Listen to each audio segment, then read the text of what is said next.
Good morning, everybody. What's going on? Welcome back to Movie Mornings. I'm your host, Don Martino, and today we are going to be talking about a very special movie that just came out, just released in the theater.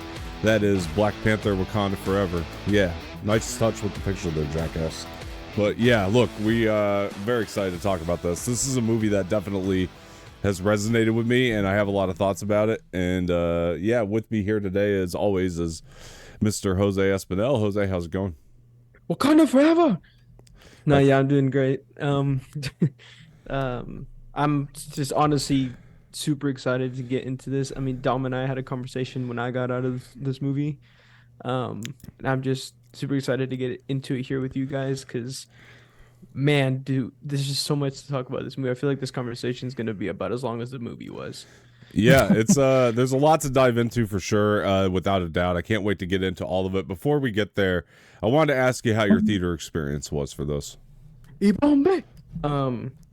No, honestly, for starters, I mean, I got there 30 minutes early, and it was pretty empty. But then, like, as it started getting closer and closer to the start of the movie, it got completely. It was like full all the way. Yeah, no seats were empty. Literally, all the seats were full. So you had a good experience overall.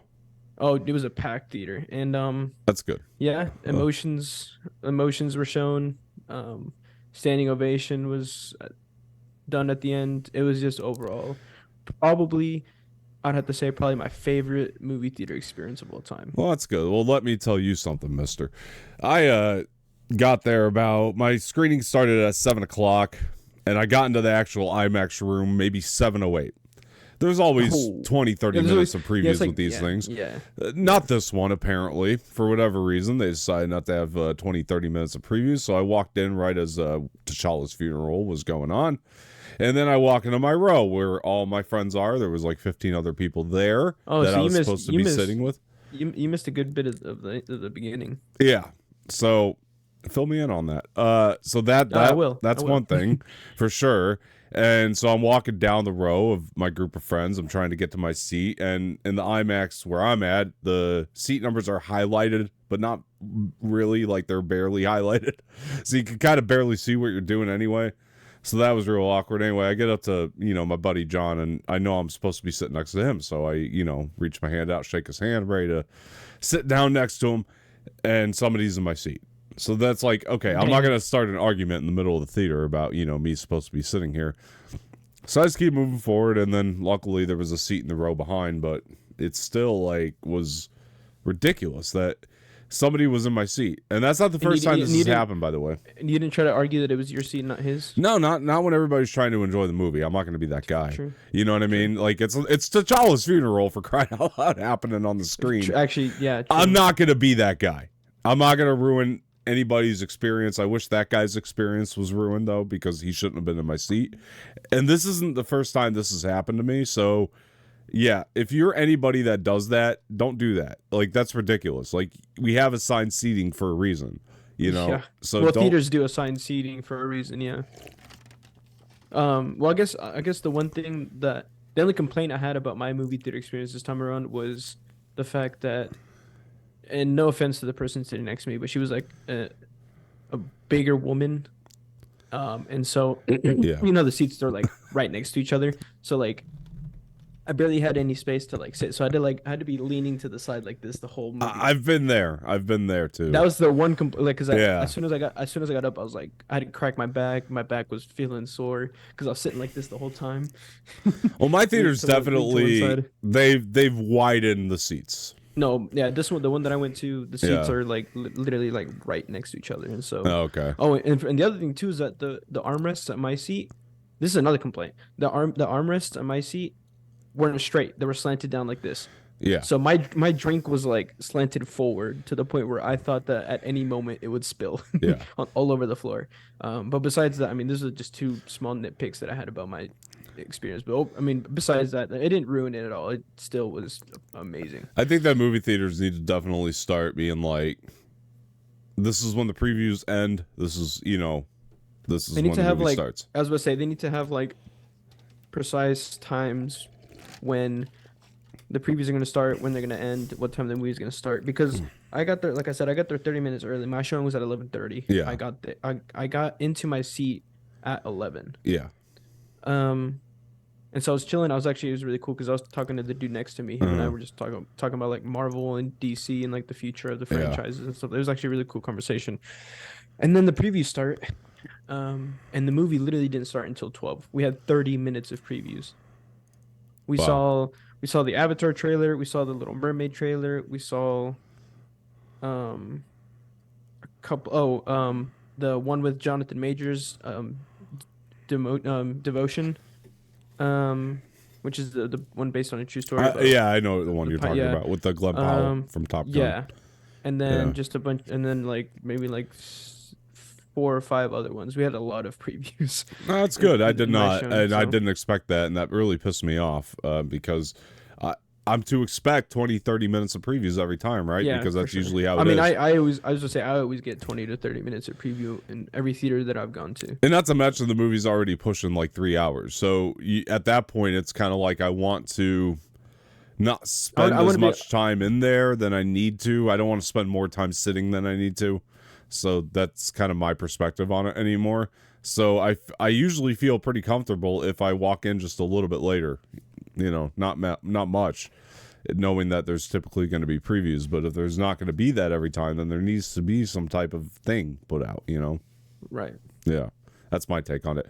Anyway, back to the Wakanda Horror Picture Show here. So look, this is a movie, like I said, I have a lot of thoughts on. Oh, sure. I do have my non-spoiler review up on the channel, so you guys could check that out. I'm pretty much going to reiterate my thoughts here really quick and just very briefly with Jose for my non-spoiler. Are you okay? You look like you're trying to make a clam, and that makes me very nervous. No, it's the Namor thing. Okay, all right. So come on now.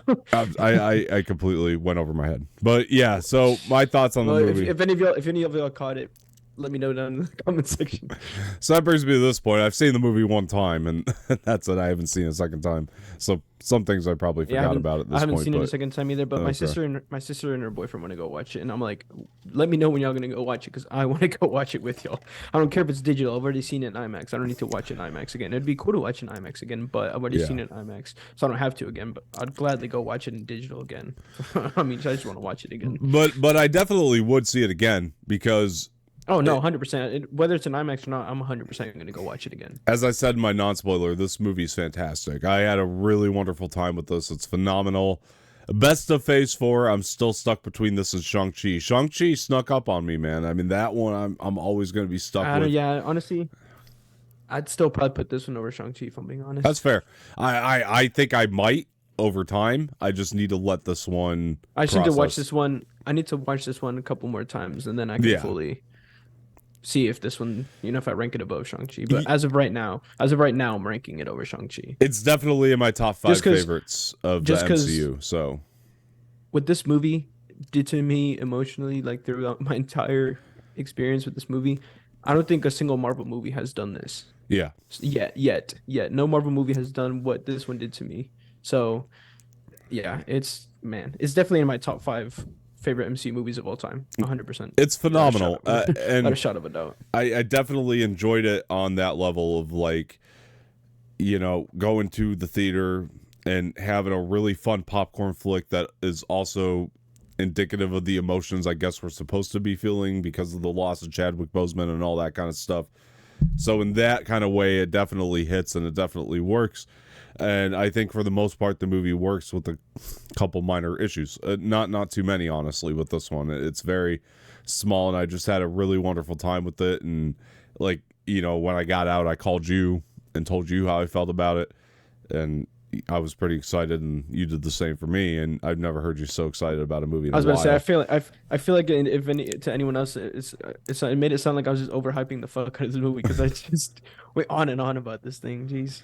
Yeah, and it was a nice breath of fresh air for sure, because it definitely feels, there's something about this movie that feels the way that seeing these MCU movies used to be, and then some, if that makes sense, because we've talked about it on our Black Panther rewatch. Ryan Coogler has a specific way he likes to make movies, And this, once again, is a Ryan Coogler movie through and through.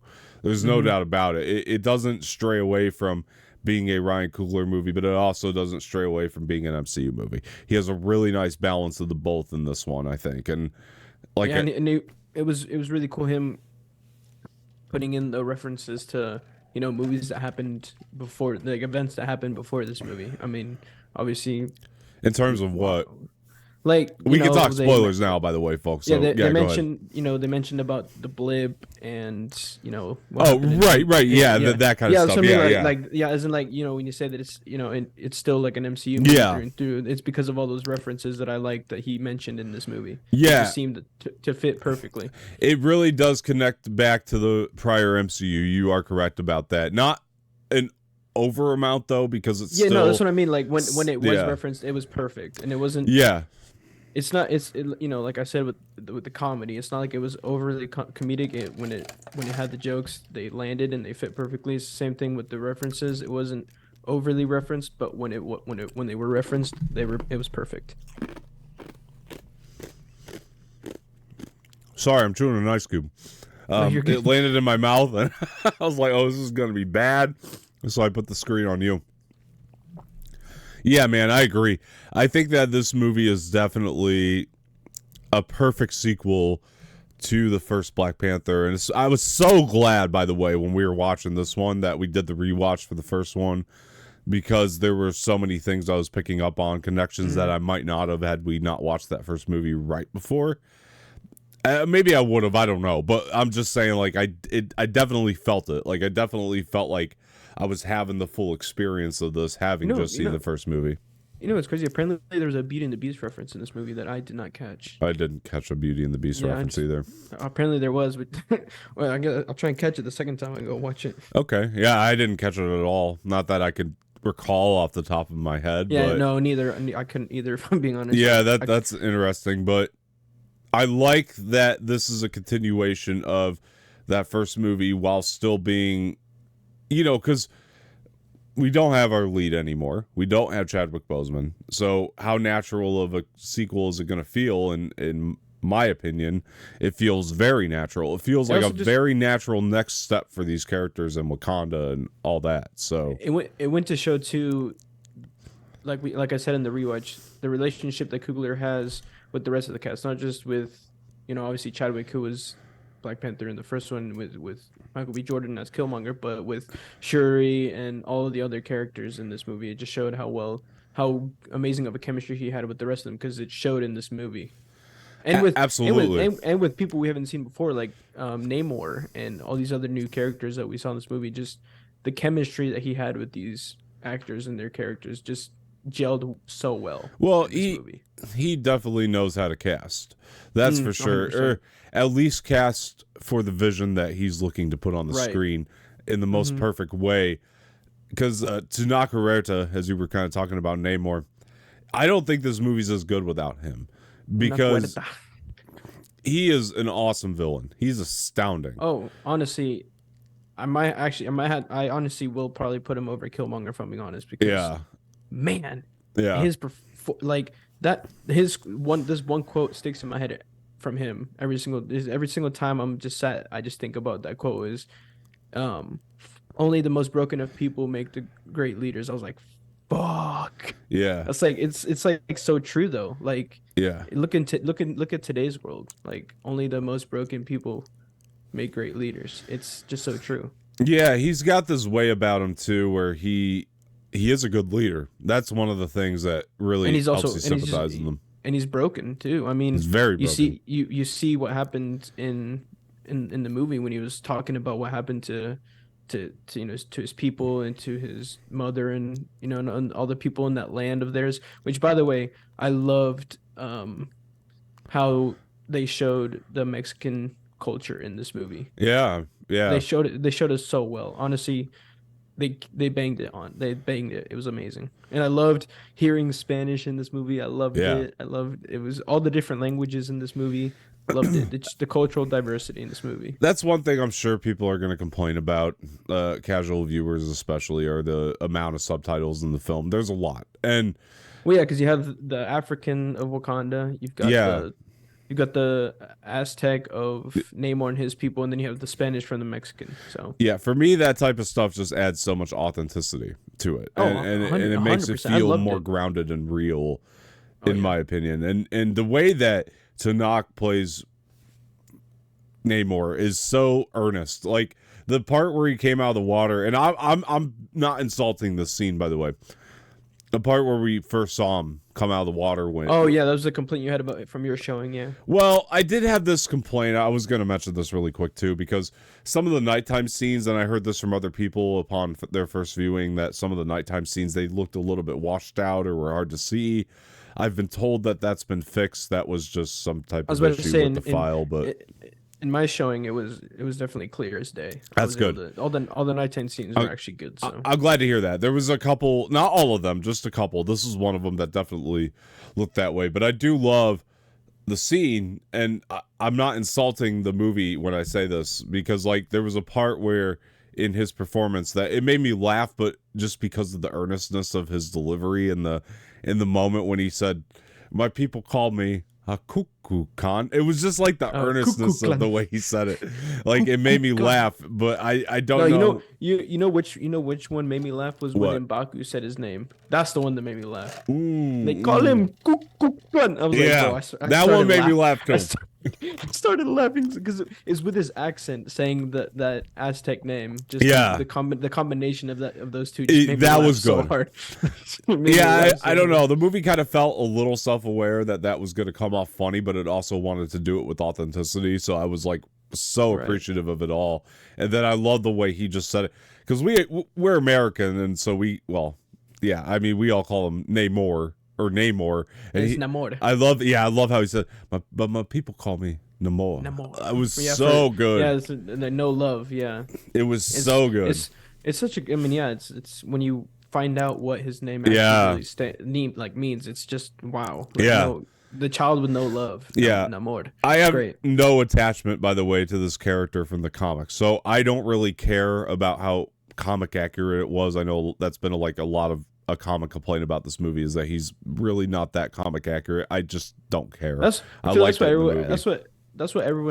everyone's gripe for almost every single movie that's released that's supposed to be a comic book movie. I feel like everyone's gripe is that the characters aren't comic book accurate. I mean, come on now. If that's your gripe, that's your gripe. I just don't care. Yeah, they're never going to be 100% similar to the comics. Yeah, I mean just get over it. Honestly. Just enjoy it for the movie that it is. What I can tell you is the way it played to me on the screen is great. That's all. It's phenomenal. I mean, for Tenoch's first time in the MCU, I mean, he absolutely killed it. And the fact that he had to learn how to swim, which by the way, I saw a YouTube video today of Letitia Wright and Tenoch Huerta. How'd you say that?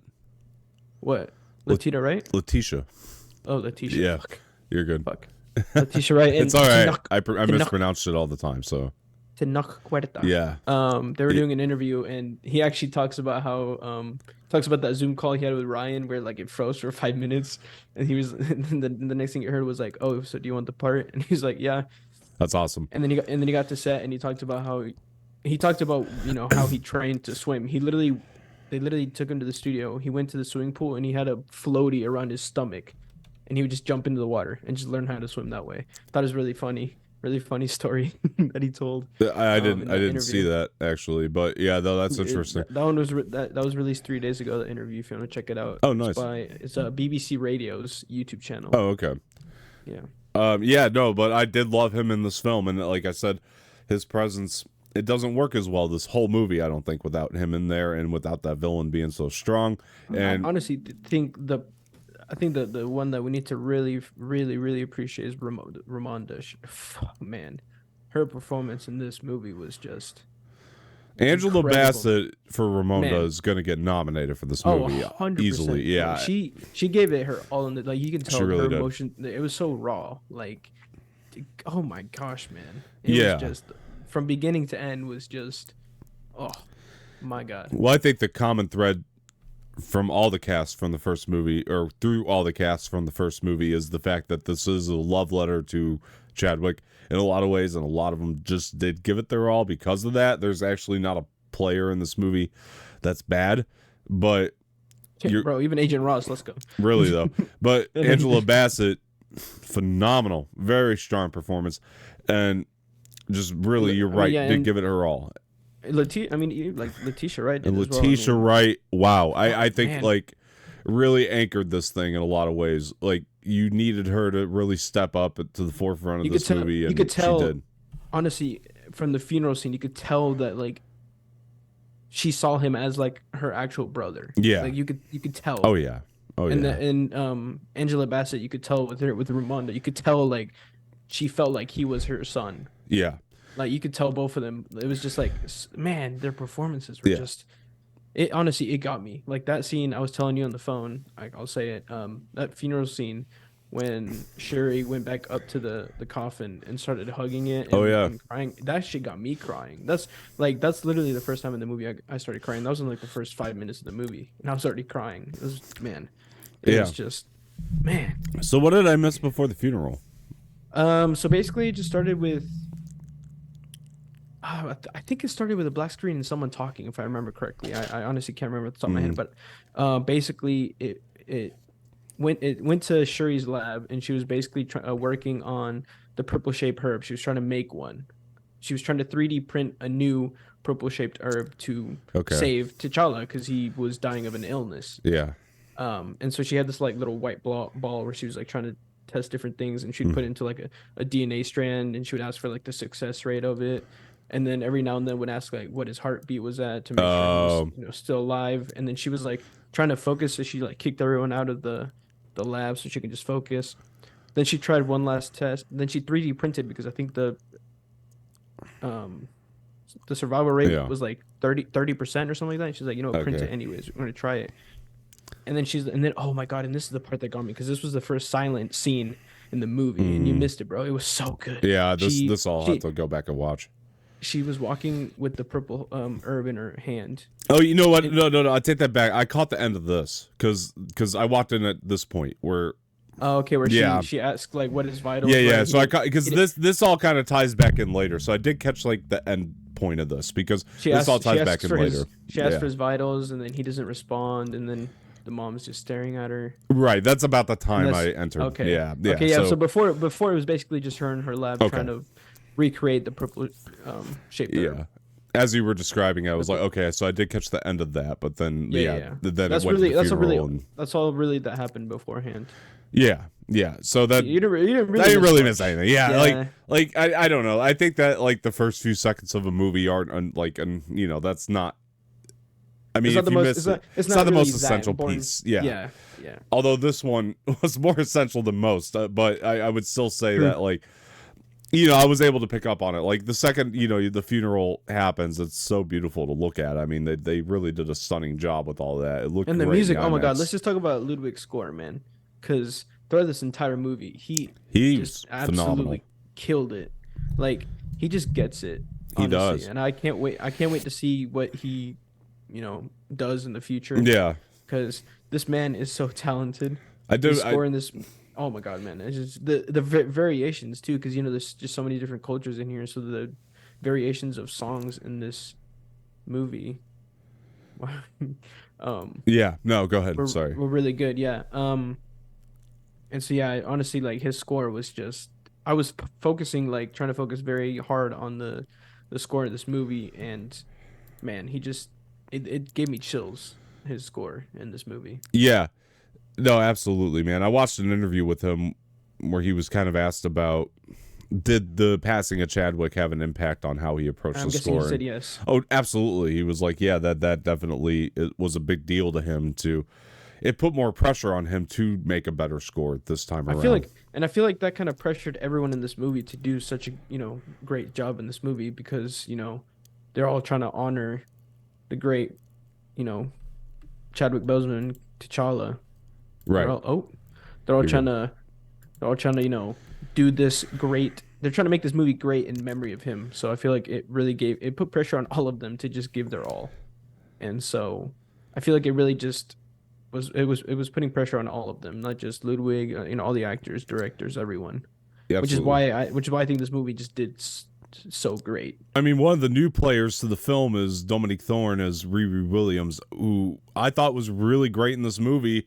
I do want to see more of her, but I thought she did a pretty good job overall, and they did a good job introducing her, I thought, and I really enjoyed her storyline. I know a lot of people didn't so much, but I quite enjoyed it. And I'll tell you what, that first action scene on the bridge is fantastic, where she's flying in the suit. It brought me right back to Iron Man 1, and it actually brought tears to my eyes when it was happening, because I was like, I've been waiting for this tone to come back into it for a long time, and I really am more excited for Ironheart because of it. I don't know, what did you think of it? No, yeah, honestly, Riri Williams, I mean, great introduction. Loved her from beginning to end. It got me even more excited for her show that's coming. I was talking to some people in my theater who obviously know more about comics, and they said that apparently in the comics, Iron Man helped her build her suit. So my guess is that they'll probably go more into that in the show, I'd assume. And if they do, that'd be really sick. I'd actually like to see that a lot. Yeah. But yeah, I mean, you're bang on. Her suits reminded me of Iron Man 1. It honestly brought chills to me and brought like a tear down my eye, because it just made me remember all the great, memories of Iron Man and all the movies he's been in. Her and Shuri, I mean, just had great chemistry together in this film too, and Shuri and Okoye had some really good chemistry in this as well. Well, they did in the first one, but the thing with that makeup scene when they're inside of Riri's room. That was really good. That introduction of Riri, and not in a bad way necessarily, it just kind of reminded me of Civil War with Spider-Man a little bit, because Tony kind of coming to his place, and I did enjoy that. I thought it paralleled that in a really cool way.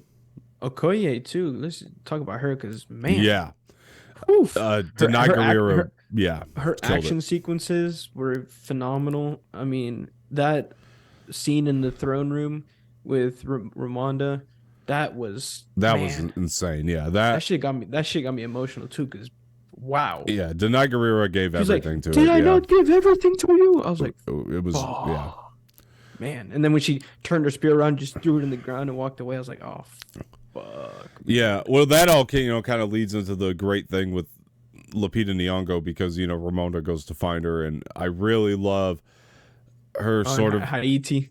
Yeah. Well, but I loved her explanation for not being around at T'Challa's funeral, and how hard that was for her. And as we find out later, because she loved him not only as king, but just also as like a person. Yeah, I said this in the rewatch, man. Lupita's one of the best actresses working today. She delivers in this as well. I mean, her and Shuri have great chemistry, but her and Denai Guerrero, Okoye have wonderful chemistry again.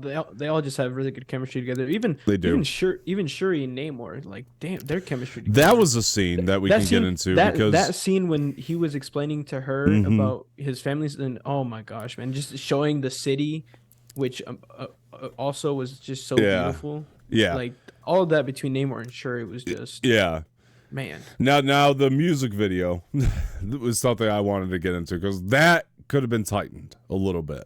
That part of it could have been tightened a little bit, and it wasn't even necessarily one of those things where I didn't feel invested or it took me out of it.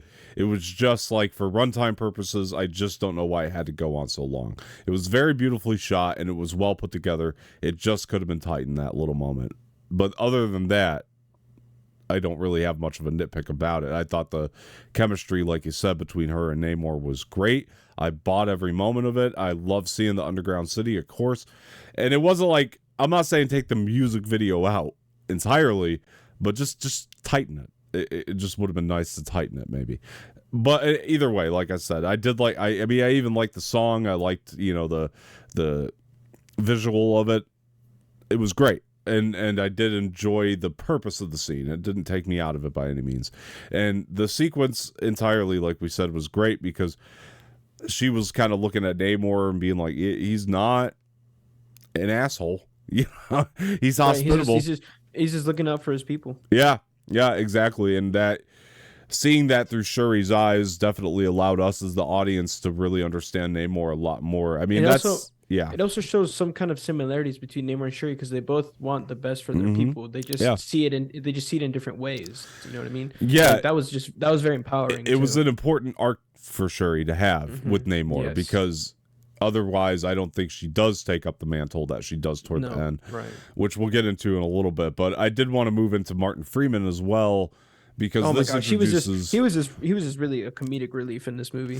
He was a lot, and you know, but he was also, I think, important. Oh no, 100%. I mean, also, the return of Val, that was also, that bitch again. But no, but she was also really good in this movie.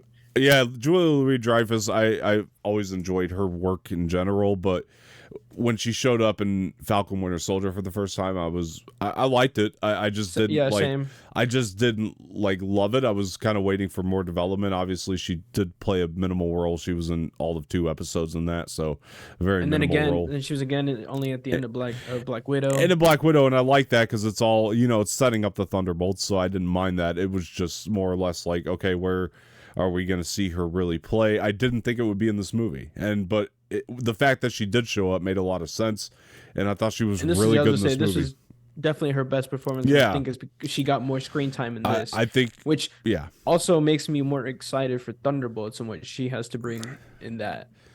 Yeah. I think Ryan Coogler works well with her, and he directed her really well in the film. He worked well with everyone in this movie, if I'm being honest. Man. It was. Look, M'Baku was amazing as well. He was great, but I wanted more of him. Yeah, he also kind of, to me, was more of a comedic relief in this movie. If anything, he had a little less purpose than I think everybody else, so that kind of bothered me. But I did like him in there too. The scenes he had, he was great. I love Winston Duke in the role. He was great. This is one thing. The slow motion scenes in this movie. Oh, phenomenal. They hit so hard. Yeah. Oh my gosh, man. They were just so good. Oh my god. Well, the one where M'Baku trying to hit Namor from behind and his staff crook, and then Namor just turns around and punches him and he just goes in slow motion falling back. A lot of those, the battles and the wars, they look so much better than even they did in the first movie, if you ask me. 100%. I think that they were even improved on from the first film. I also think it's because there was a lot more of fight scenes in this one than in the first one. There definitely was. Yeah. This was a very action-packed movie. Yeah. Well, another to do. Another scene that I really liked too was when Ramonda was talking at the UN meeting, and all that emotion that she delivered, and that was just raw, and I just loved it so much. And then the fight scene, obviously, when they try and attack one of those Wakandan outreach centers. Yeah, that was a really cool action-packed scene there too. Yeah, and then when Namor's people attacked that mining rig or whatever that thing was, that was also a really cool scene. Yeah, I think all those scenes just worked. All the action is not a complaint in this movie at all because it's all so top notch. It's some of the best we've seen. Emotional scenes aren't either because, man, they really delivered on those. Well, let's talk about the big one because when Shuri saw her mom die, right? That was major. And dude, that one made me cry. Oh my god!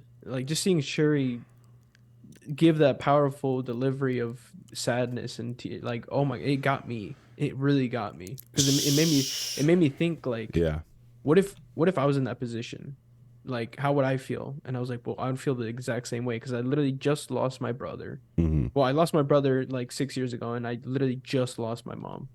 It's I really have no family left, so it's damn, I'm in this really bad spot right now. It got me too, man. People want me to now, take up the mantle, be queen of Wakanda, but I literally just lost my mom. Yeah, it really got me too. And one of the things that Letitia Wright just was so good in that performance, but one of the things that we said prior to seeing the film is we didn't want Shuri to become Black Panther. But I like the fact that Ramonda died.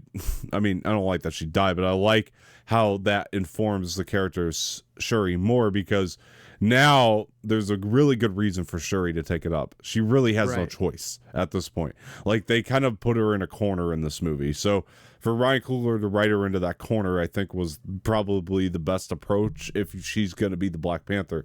So they really did give time for her to build to that. And then which is one thing you did say in our rewatch is like if she is going to be Black Panther, then I would like to see them build her into that. And they did. And they did that. Ryan Coogler did that so well. He did that very well. And the collaboration of him and Letitia Wright, I think, just is what made that work and made it all the more powerful.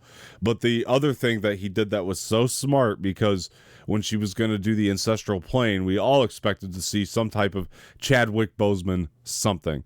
I don't know, maybe like a CGI of him or something. Yeah, I was literally when I saw her going to the ancestral plane, I literally thought, oh my God, is that going to be Chadwick Boseman in that seat? And then when it's revealed who it is, Killmonger. I'm like, oh. Yeah. And Michael B. Jordan was so sick in this movie too. He was in there. I mean, that little speech he had there was, it hit. It was just so good, honestly. And it just shows. I mean, Coogler won't do a movie without him, but the way he used them was so purposeful, Like, I feel like from now on, there ain't gonna be a single Ryan Coogler movie that doesn't have Michael B. Jordan in some way, shape, or form. I agree. He'll be there in some way, shape, or form. Exactly. And so that was the only thing that. I didn't expect him to be played here, but like that was the only thing that made me think throughout the movie. It's like, okay, he's gonna show up at some point, but the way that he was used, it made sense. It wasn't this throwaway cameo. It actually informed Shuri's character a lot more. Yeah, I was about to say, in the one thing that still sits me right now is when he said, "Are you gonna be noble like your brother?" Yeah, or what is it, menacing like me, or something like that? Or, yeah, it was something like that. I was like, "Fuck, man, that hit." Yeah, that leads into pretty much, what Shuri's decision was. She did choose Killmonger in the sense that she chose the path of vengeance, and that it was going to lead to Killmonger ultimately, which I really liked that play. It made a lot of sense, and at that point, you're like, okay, wow. And when she kicked the suit, which was funny, by the way. Because she said, it didn't work for me. It didn't work. And then she just like turns on. Or she punched it, I think. Yeah, she just punched it really hard, and then she's like, oh, it did work. Yeah, that was funny. That was good humor. That actually made me laugh. Yeah, and that was really good humor. But then because you know what really made me laugh was when Riri Williams was like, "Can I get some of that shit?" Yeah, that was great. That was great. She had real good comic moments. Riri Williams in this, she did really well. Shuri was definitely less of the comic relief, even though she had some moments of comedic timing. Because I just feel like it's everything that she went through in this movie. I just feel like the comedy didn't really fit her. I feel like the way that she was played in this was perfect. I agree. She didn't need comedy in this movie. Well, now she has to take up that Chadwick Boseman mantle, and which so is that's a very, very high, throw into not an easy live task. Up to. It's not an easy task at all. And she did it. She passed with flying colors, if you ask me. And honestly, Chadwick's looking down right now. So 100%. And her entrance with the suit, man, it was just epic. Because I know we'd seen it in the trailer, obviously, but watching it in the theater in IMAX, it gave me goosebumps. I was like, oh my god, it was epic. It was just it was so epic, man. It was amazing, and like honestly, the way that Ludwig's score played behind it, it just made it all the more powerful too. But she came in. Her suit's sick too. I love her suit. It's it's a feminine Black Panther suit. Yeah. The mask has got like the white dots on her face for the funeral scene for T'Challa. Like I really like how it was very her. The suit was amazing, and I especially loved the detail in the eyes, which they kind of switched up a little bit. I thought was just so perfect, and I loved the way she looked in it. To be honest, she just honestly like. It felt right. You know what I mean? Like it really felt right. Just her being in that suit. And by the time we were at the moment and Ironheart's new suit was also really sick. Yeah. I liked how it was also like a feminine Iron Man suit. It fit her very well. Yeah. It felt right, but it also kind of leads her down this darker path, and the war at the end. This movie, if the DLC for the Avengers game wasn't already War for Wakanda would have been a very fitting title for this movie, because it's literally a war for Wakanda. It's a war in this one. Like the first one feels like a battle. In this movie, it's a war. This is a full-on it's a war. It's a world war. Yeah. Yeah, it feels very expansive in a lot of ways, and it's intense. The action sequence is just delivered in this. Yeah. And, one of my complaints about the first movie was that duel, the one-on-one with T'Challa and Killmonger, falling, a little over CGI. I think that Coogler heard that criticism because this duel between Shuri and was not overly CGI. It looked very raw and real and grounded, and I loved it between Shuri and Namor at the end. It was awesome. The way she just like got off that spear and just kept going. I was like, yeah, she's got like hellish the strength of all the ancestors that were ever Black Panther in her. At this moment. If you know, oh my god, and the way she just like turned him to yield. Oh man, it was just so powerful, and I just loved it so much, honestly. Yeah. Well, what I really love too is the fact that they played it in a really cool way because, you know, she gets stabbed like pretty much through the stomach. And we always joke about in Star Wars how everybody has two stomachs because they can just get up after being stabbed by a lightsaber in the stomach. She has two stomachs. Well, I was thinking that at first, but she actually performed it in such a way that made a lot of sense because there was a little like shot where she was kind of limping off the screen. And it was like you could like really see that it hurt her to get stabbed. Well, like and so I like that we at least had that little detail in there to just sell it a little bit more. Not trying to be sexist here, okay? I just feel like it's also with women it's probably a little different than with men. I feel like men are able to probably take it more than women. Again, like I said, I'm not trying to be sexist here or anything, but no, by all means. I feel like that might be a little bit. Well, if that's the case, then give me more women getting stabbed in the stomach because it tends to be unrealistic, frankly, when men get stabbed in the stomach in these things lately. But I loved because Shuri really she showed the pain of it, and I was so thrilled with that. I feel like with men they get more of an adrenaline high when they get stabbed or shot or anything like that because I guess I feel like it just like. Really? Because Reva was walking around fine in Obi-Wan. True. That's fair. So that makes no offense, but like that's my whole point here. I guess that's the one. I guess that's my whole point here is like when I would rather just like her show that she's in serious pain through this and like. You know, so that way I could buy it. It's gonna hurt you when you get stabbed in the stomach. You're not gonna be walking around like nothing happened.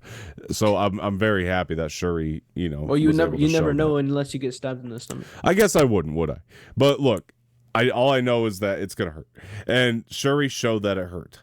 Letitia Wright in her performance showed that it hurt, and I love that. I love that little. I also liked I liked how they didn't copy T'Challa's suit. You know how his was like every time he get hit, he was able to like repulse this like purple like shield or whatever on him. She didn't have that, but I did like that, you know, every time she got hit, you could still see the purple going through her suit, which I thought was really cool. It was. Yeah, that was actually a nice little touch as well. And yeah, you're right. It does kind of call back. By the way, I just love the editing choices here too in this whole fight because it does that thing where it fades to black but then comes back up and fades to black and comes back up, which I really love that as well. That was a really nice little choice. Some of the more unique shot style that Coogler brings, it just scene I really felt was when Shuri like cut off part of his ankle wings. He's there just like screaming in agony and pain. I'm like, damn, I felt that shit. Yeah, it's performed extremely well. So you really feel the stakes in this movie. That was the other reason that I think Ramonda, it was important for her to die so we could really feel like nobody's safe throughout the entirety of this movie. You know what I mean? Because now it's like, okay, anybody can go. And so when those water bombs of theirs, by the way, those things are pretty cool. Mm-hmm. It was really awesome. I love that. Oh yeah, by the way, we did have Nakia's new suit, by the way, which was super dope. That blue suit was really sick. Looks great. And that was another nice addition to this whole thing. And I like that Riri was so involved in the fight too. I think that, again, I didn't expect Riri Williams to be a big part of this movie, and she ended up being in pretty much the whole thing. So I was very happy that she was a big part of it throughout it, because now it's like, all right, you know, it's built out now to where it's like I have more incentive to watch this show, Ironheart, when it comes, you know, and enjoy it. So that was a real nice touch to just have her in the battle itself. So now we have more reasoning to get into the show. So either way, you know, with Shuri, you know, the best part of this movie is, well, one of the best parts. I'm sorry. The best part of this duel is her, you know, Wakanda Forever. Like when she says it, it's just so impactful to me when she said that. I was so blown away. This is she said, and then it just the ship explodes. Yeah, but she just she whispers it too. It's like it's a really great delivery. And then just Yeah, it's great delivery, and just it was played so well. Again, that goes back into the editing choices though too, of like how great I thought that was. And I liked when they're on the ship and then they see Namor's people and then Shuri's like, "He bombed me," and then it just says it back. I'm like, oh, it just brought me back to the first one. Oh, it's awesome. Yeah, she did a good job at that too. It's so impactful, this ending battle, and it's like it just feels like it's one of the most epic MCU films. And then her just Shuri just swinging around, taking out like Namor's people on the side. She's like swinging back and forth, just taking out all of them, swinging on Okoye's spear, and just like just like jumping around. Oh yeah, it's sick. It's sick. Yeah, and talk about slow-mo shots. I think it was all used correct. When she did that like backflip in the air and landed back down. Yeah, that was really cool. All the slow-mo shots. They were actually a lot of the shots were really ambitious in this movie. This is a very ambitious Marvel movie, if you ask me. Like it really just feels like they're really going for something here, or trying to like advance to. They wanted to not only end the Phase 4 with a bang, but also honor Chadwick in the best way possible. Well, they really wanted to give us types of action sequences. At least Coogler was ambitious enough to do it to where it's like these are going to be things you really haven't seen before in Marvel. These types of action sequences. I also feel like he wanted to make as much of an emotional movie as possible. Oh yeah, we've never seen it in the MCU really. Like this much emotion and tears and sadness, which I absolutely loved and enjoyed. Yeah, every single one of them. So honestly, hats down to Ryan. He did a good job. Honestly, I think this will get at least nominated for Best Picture. I hope so. I'm thinking so too, but we'll see. And for sure, costume design, that for sure will also get nominated for an Oscar of that, because man, the costumes the costumes were great in this. I loved Namor's outfit in this. Oh yeah, that was amazing. Yeah, that's one thing that like I know, like I heard a complaint about were Namor's wings, and they're so small, so suspend disbelief. It's a comic book movie. There's they've asked us to. There's been bigger stretches in the MCU that we've had to accept, if you ask me. So I'm not really hung up on this one, but I know that some people, it ruined the movie for them. So okay. His spear is really cool too. I think so. My guy can deflect like shockwaves and stuff, bro. It's absolutely crazy. Yeah. This whole battle, man, it looks so good in the IMAX, which that's another point I want to make, is if you can see it in the IMAX, that's the way to go. This is one you 100% have to, because not only the action sequence, but with the surround sound, just the scores and stuff, everything is just so heightened that it just makes the experience that much better. See it on the biggest screen you can, 100%. You have to. But you have to. There's no question. You have to. Yeah. Because it's just that good. It really is. It definitely, it was made for the IMAX. Like, there was no doubt about that. And look, man, I'm excited for Avatar 2, but if I was James Cameron right now, I'd be pissed off. I'd be like, oh my God. Bricks. I'd be like, I would be shitting bricks, because Avatar 2's got some competition. It does. This is very competitive. Have you seen the box office worldwide for this movie already? Oh, it's huge. Yeah. Yeah, it's like almost 400 million already, and it's literally just the weekend. Yeah, this is going to be a hit. Yeah. This is going to make $1 billion for sure, without a shadow of a doubt. I think so, but we'll see. I don't want to get ahead of it, but yeah, I think so. It's done really well. Yeah, it's been doing phenomenal already. Yeah, hopefully just people keep going to see it, man. That's I'm definitely going to. So yeah, I mean, it's a movie that deserves it, so I'm gonna root for it to make that money back. But yeah, it's definitely a movie that deserves to hit that $1 billion mark. It's so astounding and unbelievable, man. And I'll tell you what, man, I kind of joke, but this is the year of the whale, man. I mean, you got the whales in this one, you got the whales in the Avatar. Brendan Fraser's going to be a whale. That's going to be good. I mean, I love the use of all the ocean animals in this movie, the orcas, the whales. I loved it so much. It was really cool. Yeah. As much as I hate the ocean, it was really cool. Really cool seeing the orcas and the whales used in this. No, I was actually surprised. Like, I know that like Namor, that's a big part of his lore, but I was actually really surprised about how much they dove into that. No pun intended, because honestly, like, Avatar is coming out so soon after, and there are so many elements in this movie that Avatar is also going to have. So they're going to be very similar blockbusters, and I had no idea that they were going to be that similar. But I just hope that Avatar stands on its own unique feet. It doesn't have to be compared to this one, hopefully. But I just feel like that's naturally going to happen now after seeing this. They are really just two completely different movies. They are. They should be. But the comparisons are, just gonna happen. And like I said, it was more similar to that than I was thought. I was gonna say I feel like Avatar 2 is gonna involve a lot more water than this one, but the amount of water that was used in this movie still was very. Oh yeah, it was a lot. Avatar 2 is probably gonna take place primarily in Pandora, as opposed to this movie has a lot of earthly, elements to it. But I feel like this entire movie is gonna be just on Pandora, probably. Maybe a couple scenes on Earth.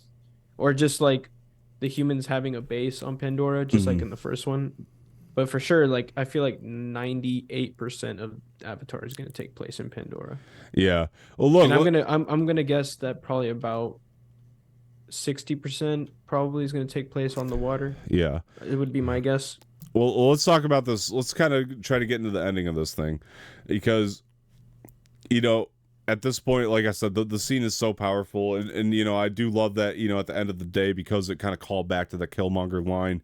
She did, spare Namor at the end of this, and so I thought that was because it was really like a mixture of the revengeness of Killmonger, but then also the nobility of her brother. So it's like she was really a mixture of the two. Yeah, she had the vengeance first from Killmonger, but then in the end. Had the nobility of his brother T'Challa. to spare his life. Again, was just one great way to honor him even more in this movie. So I like that they went down that direction with it. I thought that just played really nicely. Oh, and then this ending before the mid-credit scene where she's doing the ritual. Well, yeah, that's what I wanted to get into. Well, and then they're showing his. Oh my God, did I start crying? Yeah, I started bawling so many tears. It was. Oh my God! It was just like the perfect way to end it, man. Because, like you said, they were showing my shirt in the theater just had wet marks all over it. They were showing the compilation, right? In this silence that from all the. It was. Oh, dude! Oh, the silence. Honestly, that's what I mean. Like it was that. I'm so glad that I'm so glad they didn't put any music there, because just with the silence, it just made it that much better. It was basically like taking a moment of silence for. It was. That's exactly what was so brilliant about this credits, because that it got into that silence, and like you could hear a pin drop in the theater because everybody got quiet and like dude, that's the same thing with my theaters. Literally every single person in my theater, when it went silent, everyone just stayed silent, which is the effect it was supposed to have. And it was, I like that the credits played as that up until the mid-credit scene. Like you sat there to have a moment, with that Rihanna song, and it played really nicely up until those mid credits, and then the mid credits come, and then it's like, here's how we're gonna move on. I was still crying by the time the mid credit scene came, bro. I was still in tears because, man, that is honestly, oh man, it really worked. I'm gonna just start crying thinking about it. It played, man, because then we find out about new T'Challa, Prince T'Challa, which I really love. I thought that was awesome. I forget what his actual what his Haitian name was. Right, I forgot too. Because then she asks like, what who are you? Yeah. And then he says that I'm Prince T'Challa, and that literally got me crying. And that's awesome. That's when my jaw dropped, because then I realized that he had a kid with her. Before he passed. It was awesome. That was an awesome way to go about this, honestly. Oh, and then whenever the mid-credit scene ended and it just said dedicated to our friend Chadwick Boseman, I started bawling tears again. I was like, fuck, man, this is just the best way to honor Chadwick Boseman. Yeah. I hope he's looking down and is just super proud. He would be proud of this movie. And honestly, this movie had me crying so many times just as well. So oh my God, man. I think this is the most I've ever cried for a Marvel film. The random guy next to me was crying, so I don't know if that says anything. I mean, that's the same. I shit you not. The same thing happened to me. The guy that I was talking to that sat next to me, was also crying, and he had some napkins, and I asked him, "Do you have an extra one?" And he handed me one, and I just started. We were both just sat there bawling tears, wiping our eyes, awesome. And blowing our noses, because we were just both in such big tears because that is awesome. Ryan Coogler got very lucky, because the theme of Phase 4 was honestly grief and loss, and so to have that already kind of written in the plan was so lucky for Wakanda Forever. And this was a great way to close it all out. It is the strongest in terms of that message, that theme. I think Spider-Man's up there in terms of, delivering that message and theme as well. But it's the best in Phase 4, which again isn't really too hard to do because let's be honest, most of the Phase 4 movies weren't the best. They weren't really that good. I mean, Shang-Chi No Way Home were probably the only other two really that were like really good. Yeah, that were really great. Yeah, they were really great. Yeah. So I mean, again, it wasn't really too hard to live up to that. But again, I mean, this movie was just above and beyond. Yeah. For Phase 4, honestly, it was just super ambitious, like we said. Yeah, they did a super ambitious, super emotional, super action packed. Man, it's just, all around was just a phenomenal movie. It was. I enjoyed every single bit of it was just amazing. Yeah, absolutely. But now with Phase 4 closed, we do have Phase 5 to look forward to. So I did want to kind of like take this last section of the show and just kind of take a look at some of these that we got coming up here. So I definitely, I'll tell you right now, I definitely have faith in Ant-Man and the Wasp: Quantumania for sure. I think that project, I mean, it looks very promising. This is going to be our next outing for Kang here so after our new Loki. Big bad as well, presumably. Yeah. Right. So, I mean, right now, presumably, he is the next big bad. He's got his own Avengers movie named after him. I feel like he's I mean, he'll definitely be at least up to that point one of the big bads for sure. I just don't know if there's another one in store or not. We'll see.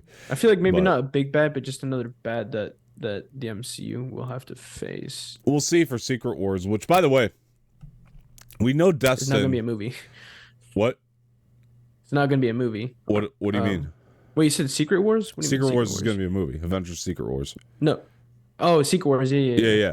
So we know Destin Daniel Cretton's going to be doing Kang Dynasty, which I love.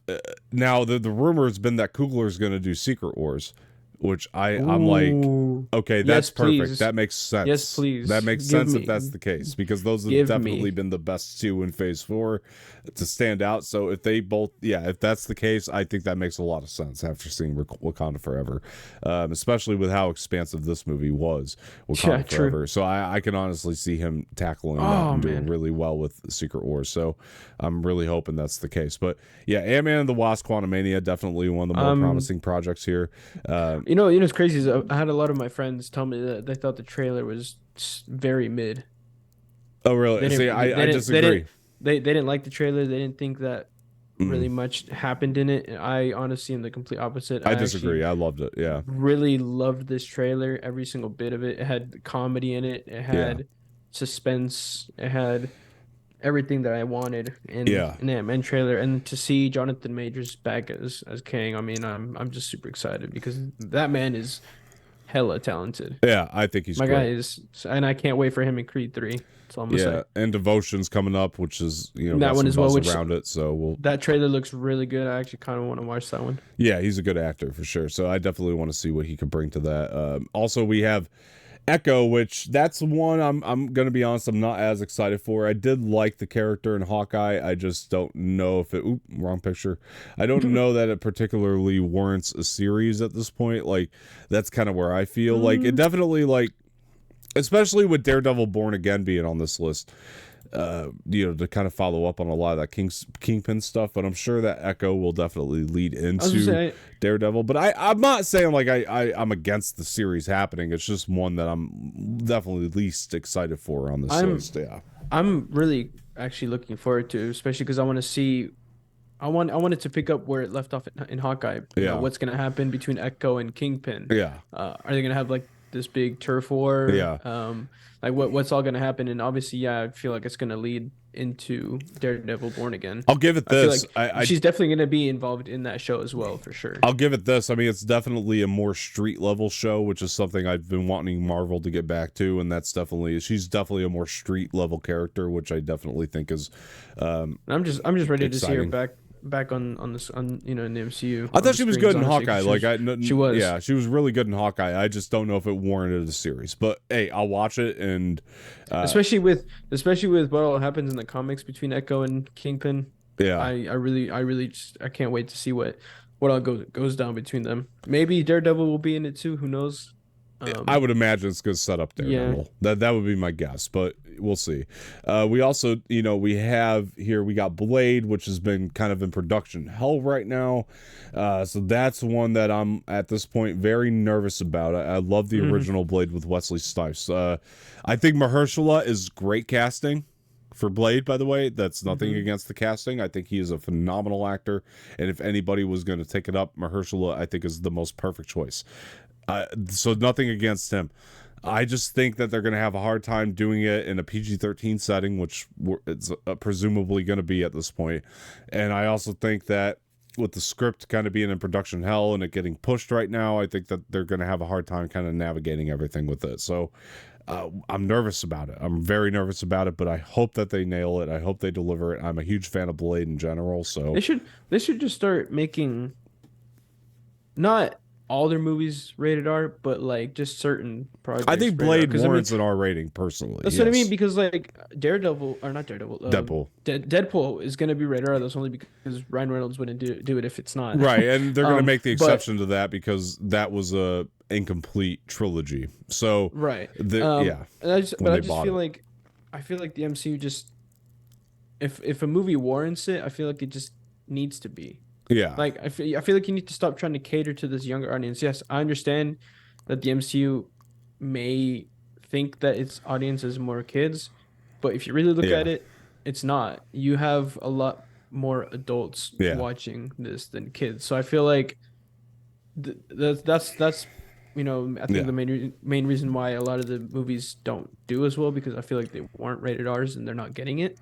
Like, I feel like you could have gone rated R with Thor: Love and Thunder. I agree. I agree with you. I think you would have made Thor: Love and Thunder a lot better if you would have gone rated R. I think Christian Bale a lot more to do as Gordon the God Butcher. Well, I don't think he got a lot cut. I don't think that has anything to do with it. I don't think him being family friendly has anything to do with it not being rated R.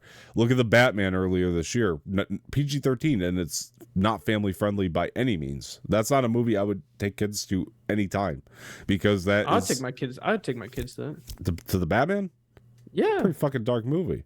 Like, I think that's a perfect. You don't need to be rated R. I feel like it was dark psychologically, not dark, like bloody. I think your kid would be bored out of his mind during that. Yeah, okay, that's not the reason why I wouldn't. No, but I'm saying, like, it's an adult thing. Like, you don't need to be rated R to be adult. But what I just heard that they took a lot of the stuff that says that wasn't family friendly, which is why they, that's why they took it out. Yeah, they did. So that's a different conversation. The rating, that's a different conversation you're having then, because are you going to be family friendly or are you going to be rated R? That's another. Well, because I mean, but I guess it depends, because with the MCU it's different.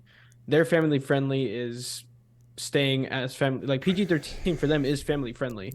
For the MCU, I'm talking about just for the MCU. Right, but if they want it to be darker, they can still do that in a PG-13. You know what I mean? That's my point. Like, you don't have to be rated R to be that. It depends on what it is. They have nothing to do with the ratings. They have nothing to do with that. The MPAA sets the ratings. They have nothing to do with that. I feel like with someone like Gordon the God Butcher, if you're going to go a lot less family and I agree with you. It would have had to be rated and R. I agree with that point. Which is why in that particular case, I agree. And that's why I think that the movie would have done so much better if they would have put all those non-family friendly stuff in there, which then would have made it rated R. Yeah, that's why I think that movie tanked. In that particular case, I agree though. Yeah, because Gore definitely can warrant an R rating, 100%. But I don't think any of the stuff that they cut out was particularly R-rated stuff. If that makes sense, you know what I mean? It just wasn't family friendly. Right? Yeah. That's. I'm sure they still made the movie in a PG-13 setting, but in that particular case, to go in R rating, I think it would have warranted it and would have worked. Same with Blade. Now, one of the things I'm definitely looking forward to with Blade is, Kit Harington coming back as the Black Knight. I love Kit Harington. I think he's a great actor. That's actually I've been wanting to see his turn in this. I've been wanting to see his character ever since Eternals. Yeah, I can't wait for that to come up. But let's look at a couple of these other. You got Secret Invasion. Well, next one, I'm just going down this list in order. We'll talk about Secret Invasion 1 second. But Daredevil Born Again is definitely one I'm looking forward to a lot. That one keeps coming up. I'm so sorry about that. But yeah, Daredevil Born Again is definitely one I'm looking forward to a lot. I think that this show will probably be good. I mean, one of the big reasons is the fact that, you have some of the original writers coming back to this, and so that's you've got the two best people in Daredevil. You got Charlie Cox and Vincent D'Onofrio. And those two will be great.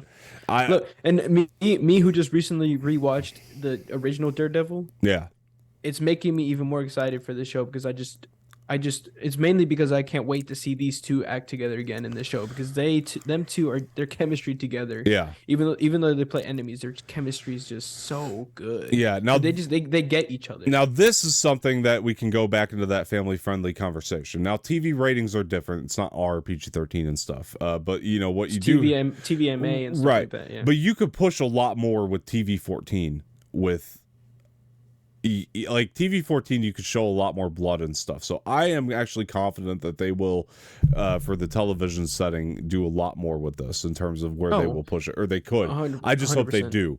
If I don't see the levels that I saw in the original Daredevil, that's going to be a bummer. I'm gonna be pissed. I'm gonna write Disney a very harsh letter because if I don't see shit that happened in Daredevil. I mean, like like the kind of stuff, not exactly the same, but like the kind of stuff that happened in there. If I don't see it in this one, I'm gonna be so mad. Yeah, family friendly. That show was not that original one, and definitely not. And so this I'd definitely. like to see. I can't honestly. Hopefully Karen Page is back in it and Foggy Nelson. I would love to see them. I want to see them again too because them three, like Charlie Cox and them three just their chemistry as well together is just phenomenal. Yeah, and obviously it's like one of the big questions on our mind is how are they going to explain Charlie Cox being in 616, or was he always just on 616? Like that's one of the big things that we kind of have in our minds is like how is he that Daredevil, or are they just rebooting? Like how much of a reboot is this actually going to be?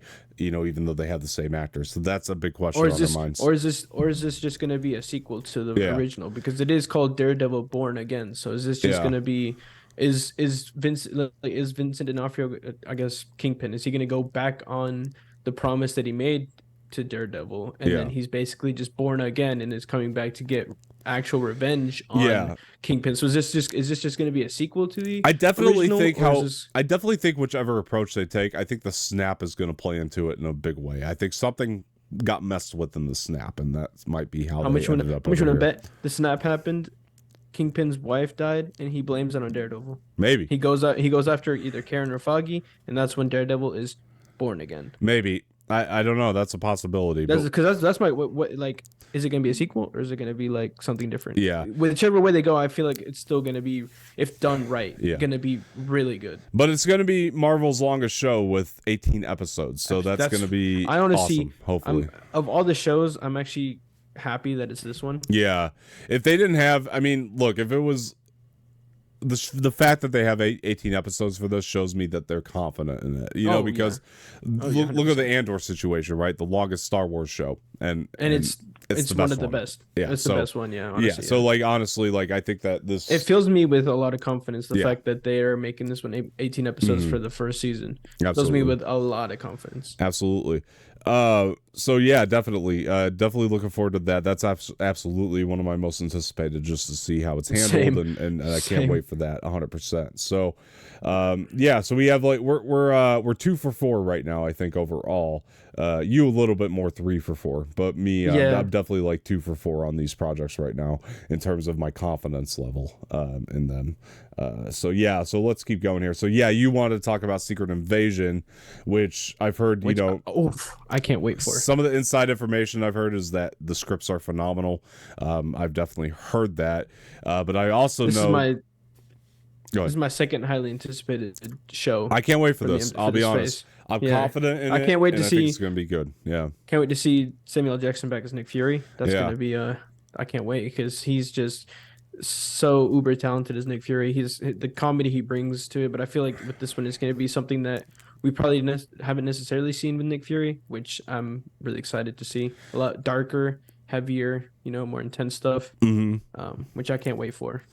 Yeah, and also the addition of Emilia Clarke, I'm very excited about. I think that this is going to be a really good show. I can't wait to see Kobe Smulders get more to do as Maria Hill. I think that's going to be a really nice addition. Don Cheadle's back in the movie or in the show, so that's That's going to be great. I hope that's definitely on my most anticipated. The trailer looks really good too, so that's also giving me confidence in this. So let's hope so. Let's hope it's great.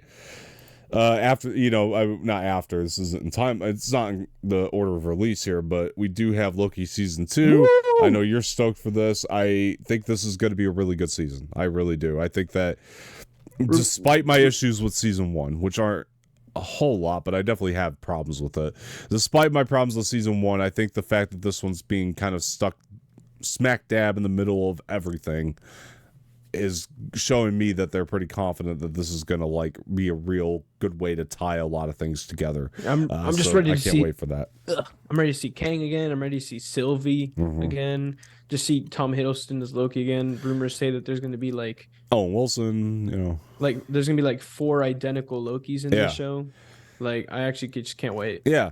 Despite my problems with the show, there's a lot of characters that were built. Yeah, there's a lot of characters that were built that I just really, really love. And so I can't wait to spend more time with them regardless. And like I said, because of the sort of multiversal nature of Loki, you can honestly tie up a lot of loose ends that you kind of have hanging right now with it. And the possibilities are endless with the multiverse. Anything can happen in the show. Yeah, I have good faith in this season of Loki. I think it's going to be really good. This one's another one up there as one of my highly anticipated, honestly. Yeah. Because I loved the first season so much that I have high hopes and full faith in this second season. Yeah, I hope it's great. I really do. So and then after Loki on this list we have Ironheart, which we were talking about already with Riri Williams being now introduced in Wakanda Forever. I'm looking forward to this show a lot more than I was previously. So and I love the addition of Anthony Ramos in the show. I think he's a really talented actor. I can't wait to see what he does. I think the word has been that he's going to be a villain for Riri, so I'm really hoping that that's going to be a really good turn for Anthony Ramos. Haven't really seen him do a villain yet, so I'm very excited to see him take that on. And I think that Coogler has involvement in this show as well, so that excites me. I'm not surprised. Yeah, because that excites me. I hope it lives up to the Riri that we got in Wakanda Forever here, and I hope that it just. Well, if Ryan Coogler is involved, then I feel like it will. If he's involved, I definitely feel like it will. Yeah. I think he's got some type of involvement. I just can't remember to what degree. But yeah, I definitely feel that if he's involved, it'll be good. He literally made Ironheart for the MCU in terms of movies. He literally made her, so I feel like he has to have some kind of involvement with this show because he knows the character. If we give more of that tone, but also kind of making it its own thing like that we got in this movie, for her, then I think I'm going to love the show. I think it's gonna really bring me back again to those Iron Man vibes. I think this is going to be a show that a lot of people could really love if it's just one of those.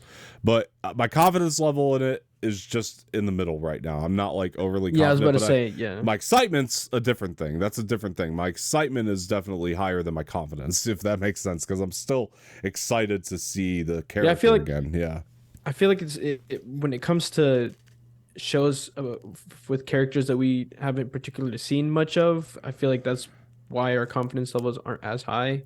Because, there's always that possibility that it just doesn't turn out well. Well, we've seen that already. We've seen how some of these Marvel shows just haven't been the best. So with the TV series, at this point, I have more confidence in Marvel's movies than their shows. Okay. Because same. I think that their movies have just been better. I don't know when I compare Phase 4, the movies to the shows. Yeah, but their movies have been better than their shows in Phase 4, without a doubt. They've had better movies than shows in Phase 4.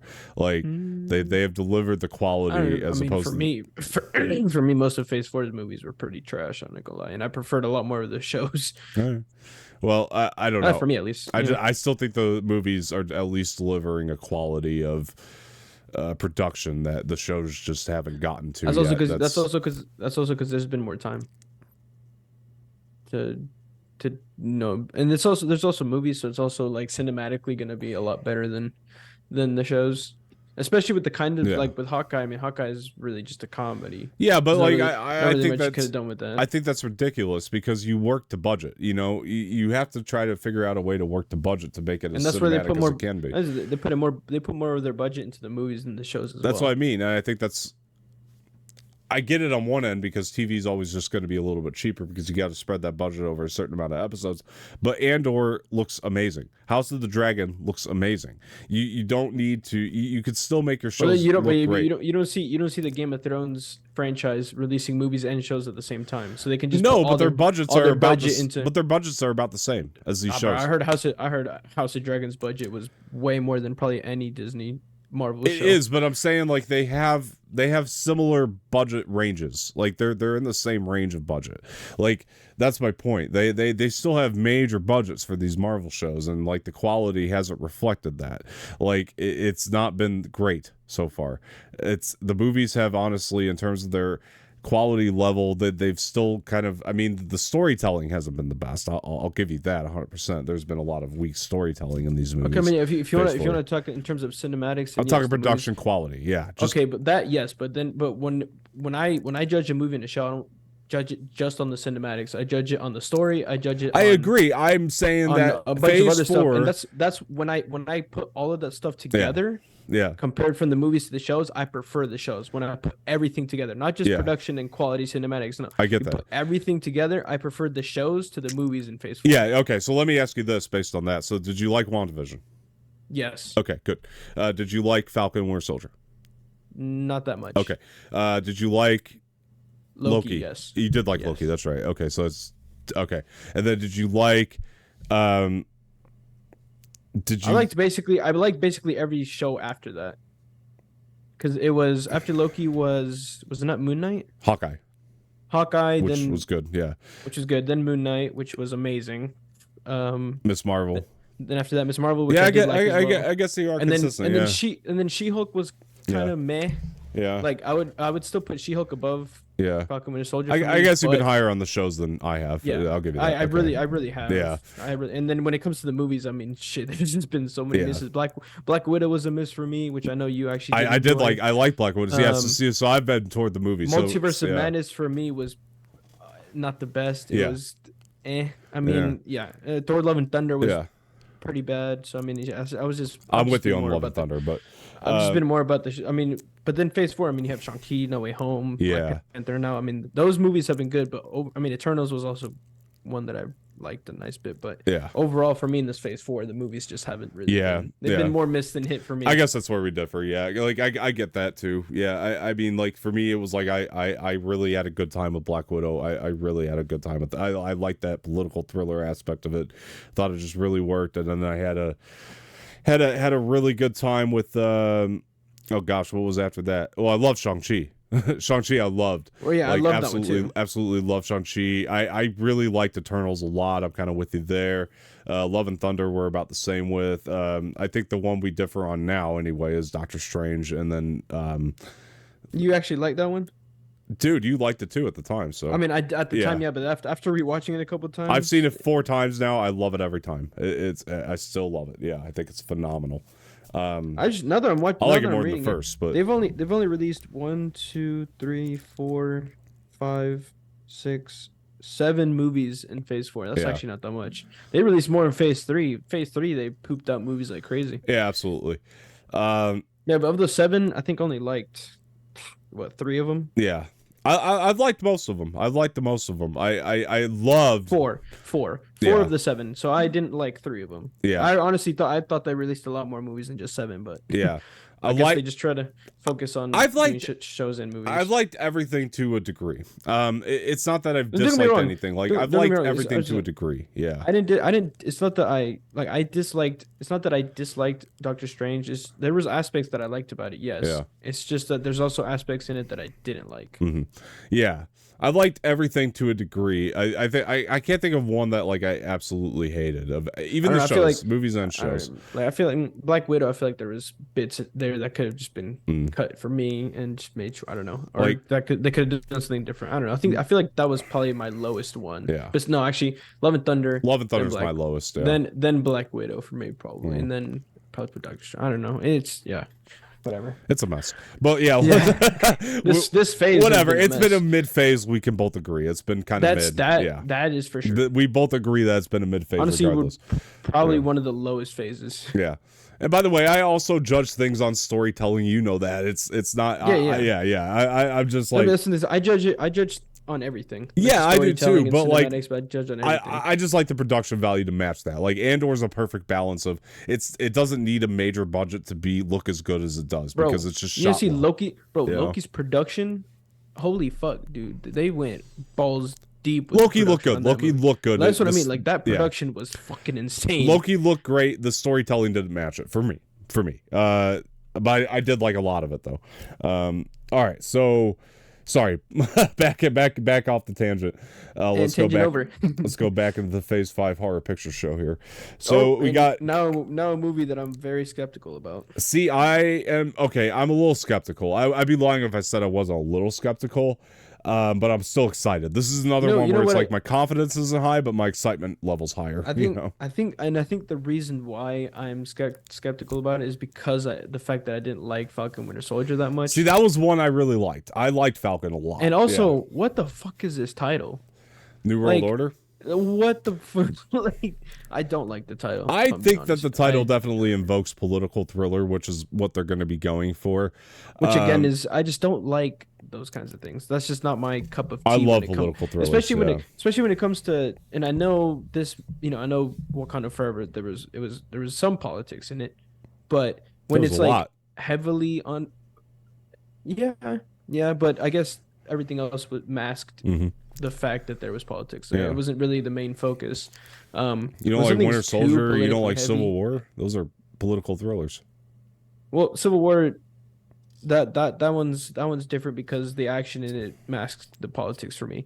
Winter Soldier? If again, the action masked the politics. Well, it's gonna have action. I mean, bro, Falcon Winter Soldier's action was very mid, in my opinion. Yeah, but it's not the same creator helming it. So it's a new take. Either way, that's what I mean. If something can mask the politics with its action and other stuff, then I'm gonna like it. If something's too politically heavy and nothing else can mask it, then I just get bored. And it's like, well, what the fuck's the point? Like, especially when it comes to, like, I feel like with the MCU, it shouldn't be politically heavy, depending on what I disagree highly. I think the politics have been the most fascinating part of the MCU. That's what made Phases 1 through 3. Emotion's great too, but like it's all really, there. For me, the emotions has been what's driven the MCU, in my opinion. It's a lot of things, but politics is definitely a part of it. Doctor Strange Multiverse of Madness, that was all emotion, and that shit was it was my favorite part. Yeah, but if you don't of that movie, if you don't have the politics, you don't drive Tony and Cap to be divided, or that whole the whole Civil War to happen was because of the politics, which caused for an emotional thing. So you need the politics to drive it. To me, it's been fascinating. That's an exception. That's an exception. And that's well, then but I'm saying like same thing for this movie. Like I just don't think your reasoning makes sense because it's gonna have action. It's gonna have on top of politics and emotion. It'll have all that. I don't expect it not to. Emotion over politics is what's driven the MCU, in my opinion. Yeah, so why is this movie going to be any different? I'm sure it's going to have that. I mean, it'll probably have emotion, but I feel like it won't mask the politics in this one. All right, I have a sneaking suspicion that it's not going to. I just feel like that's contradictory of everything you said about how the storytelling is important to you, and like politics is part of the storytelling. I just don't like that kind of storytelling when it comes to movies. That's not my cup of tea. What's that kind of storytelling? If it's good writing, what's the difference? I don't know. I just don't like politics. All right. I just don't. Again, like I said, politics ain't my cup of tea. Indicative of our real world, but okay. Everybody. Exactly. I don't like politics in real world. I don't involve myself with any politics at all. I didn't vote this year for anything.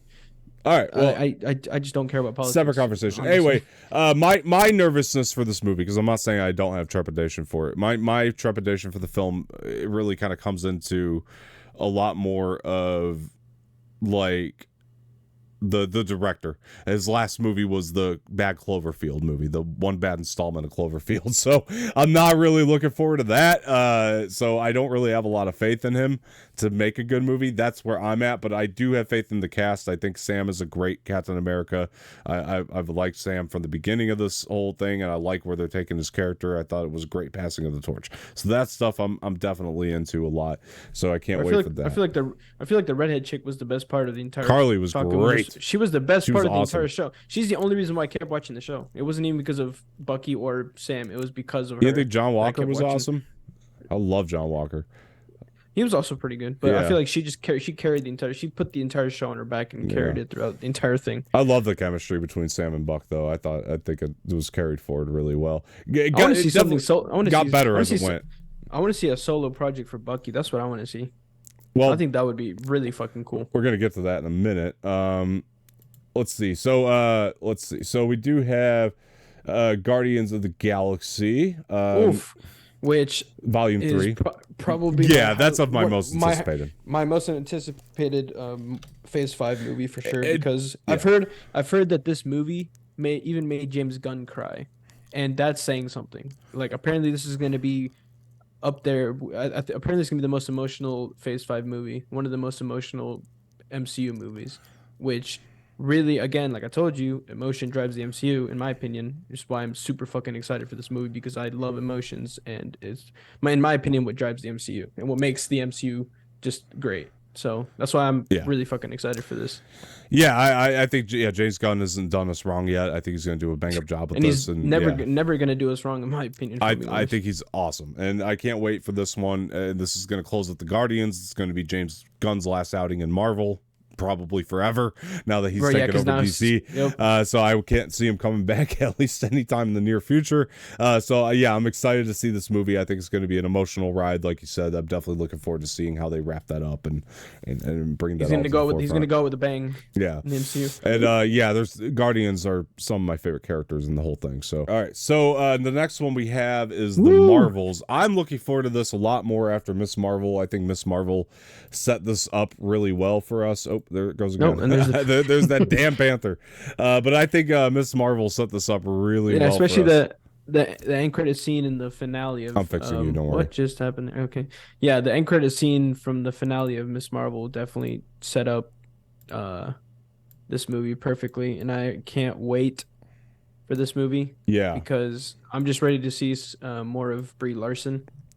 Yeah, dude. I think Captain Marvel, and then we have Monica Rambeau coming as well, which she was from WandaVision, if I'm remembering correctly.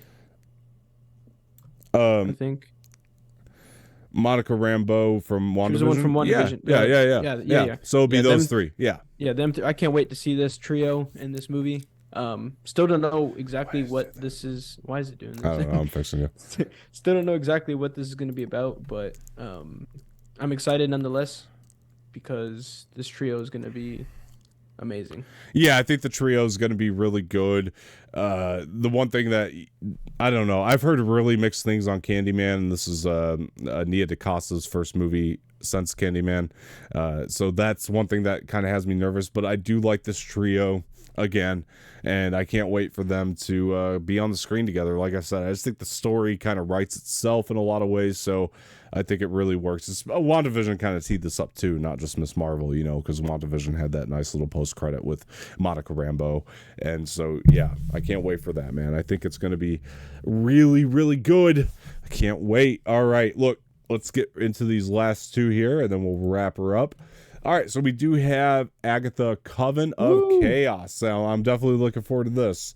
Without a doubt, I love what they did with Agatha and WandaVision. Another thing that, WandaVision kind of teed up for us really nicely. Teed up a lot of stuff. It did. WandaVision kind of, for a show that had, to me, a disappointing finale anyway. The rest of it was so good and compelling. I feel like it was disappointing only because it left so many questions unanswered, but I feel like I said way back when we were talking about it, these future projects are going to answer all those questions that we had. With, of course, this Agatha Coven of Chaos, and I'd assume probably the Marvels as well. maybe anything that Nick Fury's in, obviously. I hope so. Yeah. This title, by the way, I did like the title, that like what it was called before. It was Agatha House of Harkness. House of Harkness. I liked that name, but this one just sounds a lot more. I like this one better. It sounds a lot darker. Yeah, I always thought they'd call it Agatha All Along. I don't know why they just didn't do that. Because everybody would watch that. But anyway, I think that this is good. This sounds really good. I do want to dive more into Agatha's backstory, too. I love that they went into that in WandaVision. I think that would be a really cool approach to go. And the actress who played her, too, phenomenal. I agree. Yeah. Catherine Hahn, she's great. Coming up in Glass Onion here. So I'm hoping she's great in that, too. Can't wait for that film. All right, let's take a look at this last one now. This is actually of my most anticipated now, too. Thunderbolts. I love this cast. I love John Walker. I love Bucky. I love Florence Pugh coming back. Now Harrison Ford coming as well as Harrison Ford's he's taken over the mantle for William Hurt as Thunderbolt Ross. So I was glad that they followed that up with another actor. Val's going to be in it. Great cast. Great group. Great team. This is going to be our Suicide Squad pretty much for Marvel. So that's I'm most excited for Harrison Ford to see his introduction in the MCU, his first ever role in the MCU. Yeah. It's going to be really interesting. Yeah, I think when you lose William Hurt, the only person you can follow it up with is Harrison Ford. He's on that level, so I think that it was a really good choice. I think it'll be a very different take for the character, but I definitely think it'll be fine. Weird seeing Harrison Ford play a villain. Never seen him do that before. Yeah. So it's gonna be interesting to see him play a villain for the first time ever, especially in the MCU. So I'm actually really excited because obviously he's someone we've never seen in the MCU. We've seen all these other characters in the MCU, and he's one that we've never seen before. So I'm really, really excited to see what he brings to the MCU as a villain. Same. I think he could do a really good job in this role. When I heard that casting, I was like, okay, now I'm pretty happy that if they're going to recast, that's a good way to go for sure. Makes sense. So hey man, we got to get more old people in the MCU. It's true, man. It's true. But yeah, Harrison Ford being in the MCU that's huge, man. That's actually a massive announcement. He's done it all. Yeah. What else he's done? Star Wars. He's done Indiana Jones. What else does he need to do, man? He's done it. He's done it all. He could just check that off his bucket list. He's like, you know what? That's another one done. Absolutely, man. All right, guys. Look, this has been a fun discussion. Let us know what you thought of Black Panther: Wakanda Forever. If you've seen it, and if you haven't seen it, I hope you didn't listen to this point. Yeah, I hope you're not here. Hope you're not still here at this point. Get your ass up and go to watch. Absolutely. But we obviously both agree on this one. We both loved it. So that's really nice when we can agree. So yeah, that's awesome. I hope everybody else had a similar experience, but then again, I hope not. I think diversity is important in opinions, and let us know in the comments why you didn't like it. Yeah, definitely. I've heard a lot. But don't be dickheads. Yeah. I've heard a lot of really dong takes about this. That's all I'm gonna say. So that a lot of hot takes about this movie already. So it'll be interesting to hear the conversation kind of heat up. But yeah, look, at this point, we are going to wrap it up. So thank you guys for joining so much on this episode of Movie Mornings. This has been my co-host, as he is always, every time, Mr. Jose Espinel. Where can people find you, Jose? You guys can find me at Instagram and Twitter at @extractgaming_, and also on TikTok. Yeah, absolutely. You guys can find me on Twitter and Instagram at Dom_Martino_ on Twitter and Instagram, Dom_Martino_ official. It's on the bottom right there in case you get lost. So yeah, also make sure you follow the pages for Extract Media blog across Twitter and Instagram right up there, folks. So make sure you check them out. We have been updating a lot better than we used to. That's for damn sure. So make sure you're staying up to date on that. So yeah, a lot of exciting stuff, a lot of exciting conversation we had here today. It was a lot of fun. Thank you to Jose again. And before we get out of here, please like the video, subscribe to the channel, leave some feedback in the comment section, share this with your friends, hit that bell for notifications. I have been Dom Martino, and I will talk to you guys later.